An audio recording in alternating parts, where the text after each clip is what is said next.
Thank you. Is due. In this case, you deserve credit for understanding that administrative procedure was needed to go hand in hand with this bullying policy. So for that, I applaud you. However, it should have happened sooner. It should be required that the board adopt step-by-step instructions of what is to be expected of staff.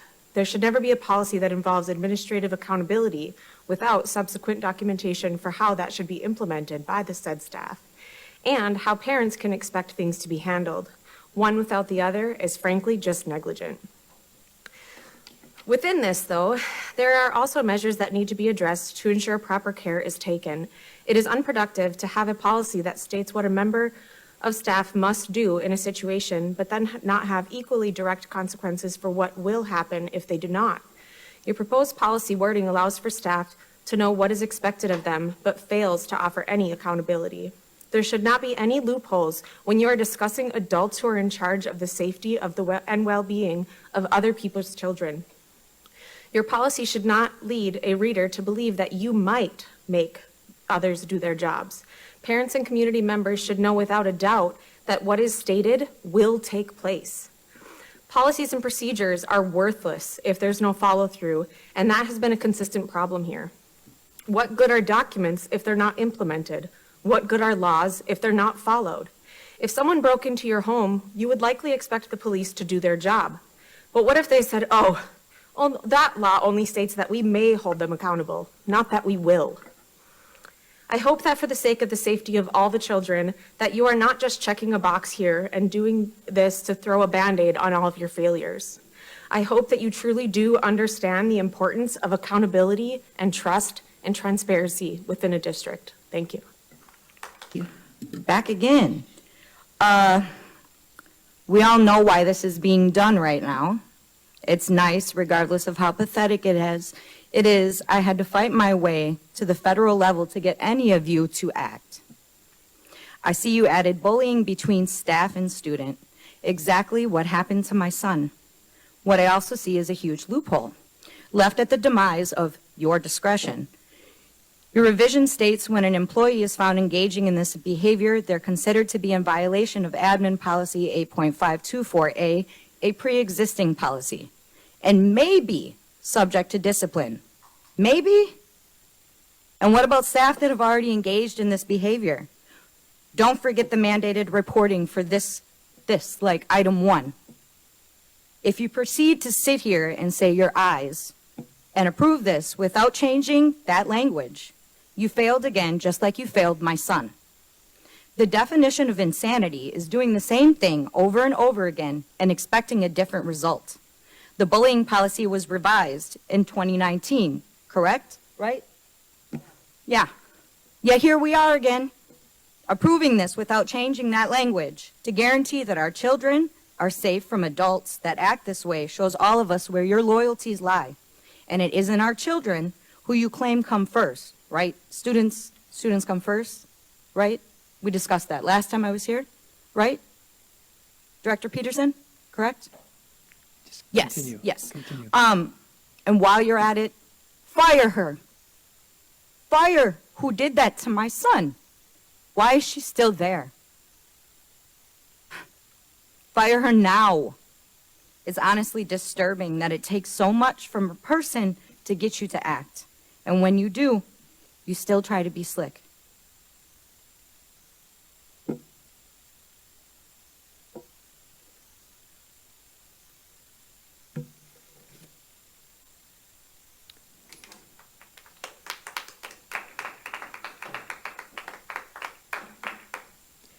I'm writing to provide input on the Admin Policy and Procedure 8.52 on student bullying.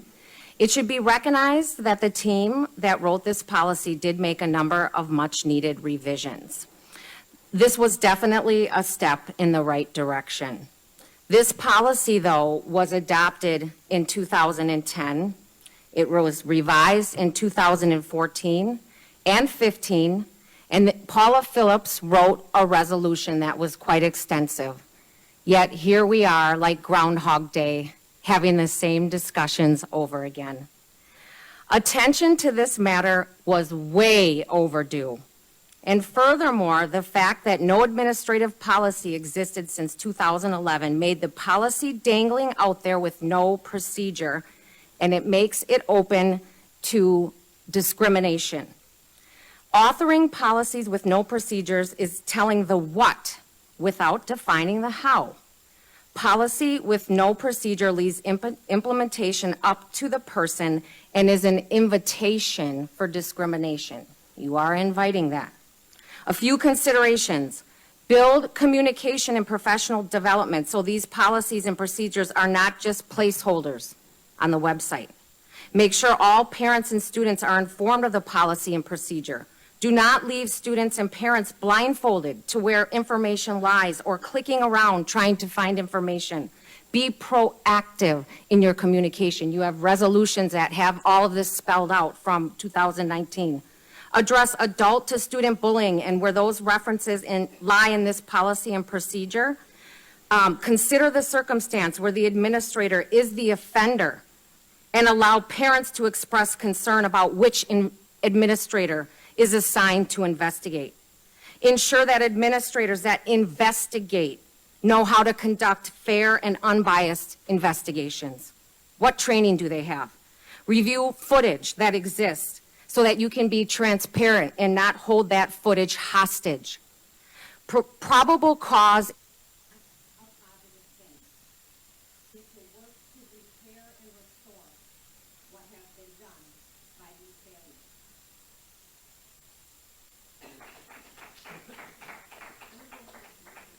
So the first thing I'd like to mention here is we're going again in this sort of circular progression here. We've gone to replacing will with shall. And I'm sure at some point will had already been replaced with shall because shall is from 1950 here and the more modern language will would have replaced that in due course. And I understand when attorneys like myself have to take a look at things, we like to add value to that, but seriously, you're deluding yourselves when you think that adding will is in any way more comprehensible to anybody else.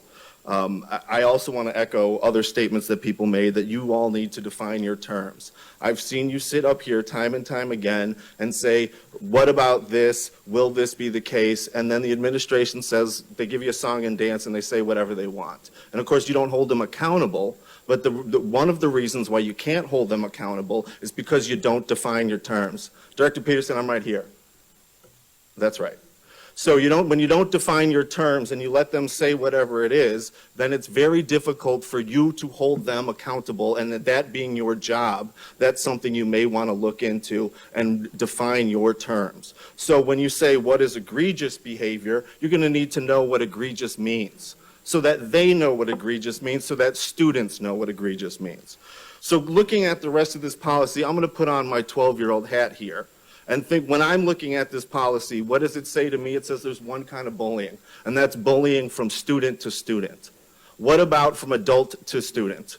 What about from teacher to student? That's not addressed in the policy anywhere. It may be addressed elsewhere, but how do the students know that?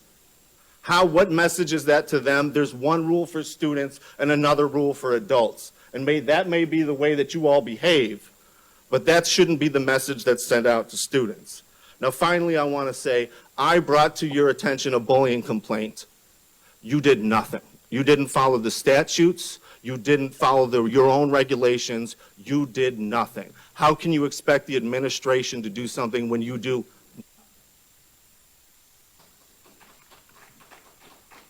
Eddie, do you wish to make any comments or ask any questions?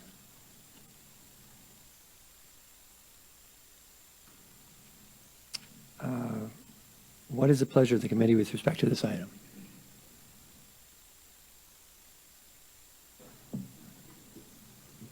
Director Taylor. Thank you. Thank you, Chair Peterson. I will ask that we send it without recommendations, seeing as if there are a couple more questions and comments that needs to come of this to the full board. Okay. There's been a motion made to move this forward to the full board without recommendation. Any comments or questions? Madam Secretary, please take the roll. Sorry about that. On Director Taylor's motion to move this item to the full board without recommendation from the committee, and that is on the request to approve revisions to Administrative Policy 8.52 bullying and to adopt Administrative Procedure 8.52 student bullying. On the motion as read, Director Gokul Gandhi. Aye. Director Leonard. Aye. Director Simpson. Aye. Director Taylor. Aye. Chair Peterson. Aye. That's 5 ayes, the motion passes. Thank you. Madam Secretary, please